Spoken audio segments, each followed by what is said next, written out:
ನೋಡಿ ಅಂತಲ್ಲ ಒಂದು ದಿವಸನ ನನ್ನ ಗಂಡ ಕರ್ಕೊಂಡು ಅಡ್ಡಿ ಹೇಳಿಲ್ಲ ನೋಡು. ಒಂದಿನ ಕರ್ಕೊಂಬಂದಿಲ್ಲ. ಇಲ್ಲ ಈಗ ಏನು ಅನಿಸ್ತೈತಿ ಇದೆಲ್ಲ ನೋಡಿದ್ರೆ?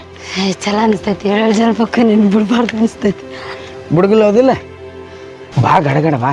ಯಾರೆಲ್ಲ ನೋಡಿದ್ದಿ? ನಮ್ಮಿಬ್ಬರನ್ನ ಬಿಟ್ರೆ ಯಾರೆಲ್ಲ. ಸರಿ ಯಾರು ಬರಂಗ ಇಲ್ಲಿ ಯಾವನ್ ಬರ್ತಾನೆ ಸುಮ್ಮನೆ. ಯಾವ ಅಣ್ಣ? ನಮ್ದು ಇಲ್ಲೇ ಹಳ್ಳಿ ರೀ. ಹೌದಾ? ಇಲ್ಲೇ ಏನಿಲ್ರಿ, ಇದು ಕ್ವಾಟಿ ಗೀಟಿ ನೋಡ್ಬೇಕಂತ ಬಂದಿದ್ವಿ. ಹೆಂಗೈತೆ ಅಲ್ಲ? ಚಲೋ ಐತಲ್ಲ ಅಣ್ಣ. ಚಲೋ ಐತಾ? ಹ್ಞೂ. ಹೌದು, ಇವ್ರು ಯಾರು? ಇವರು ನಮ್ಮ ಹೆಣ್ಮಕ್ಳ್ರಿ. ಅಲ್ಲ, ನೀನು ಹೆಣ್ಮಕ್ಳು ಅಂತೀಯಪ್ಪ. ಯಾರು ಇಲ್ಲ, ಮ್ಯಾಗ ಹೋಗಂಬ, ಇಲ್ಲಿ ಯಾರು ಇಲ್ಬಾ ಅಂತಿದಿ. ಇವೆಲ್ಲ ಇಲ್ಲಿ ಇದಾಗಲ್ಲ ನೋಡು, ನಡೆಯಂಗಿಲ್ಲ ಇಲ್ಲೇ. ಹಂಗೇನಿಲ್ಲ. ಈಗ ಹೆಂಗ ಮತ್ತ ಹೋಗ್ಕಿರ ಮತ್ತ ನಮ್ಮ ಹುಡ್ರಿಗೆ ಫೋನ್ ಹಚ್ಲೆ? ಬ್ಯಾಡಣ್ಣ, ನಾವು ಹೋಗಿ ಬಿಡು. ಅಲ್ಲ ನೋಡ್, ಮತ್ತ ಅಲ್ಲಿದ್ದ ನೋಡಂತೀನಿ ನಾನು. ಅದ ಯಾರು ಇಲ್ಲ ಅಂತಿ, ಹೆಣ್ಮಕ್ಳು ಅಂತೀಯಪ್ಪ. ಯಾರಿಲ್ರಿ.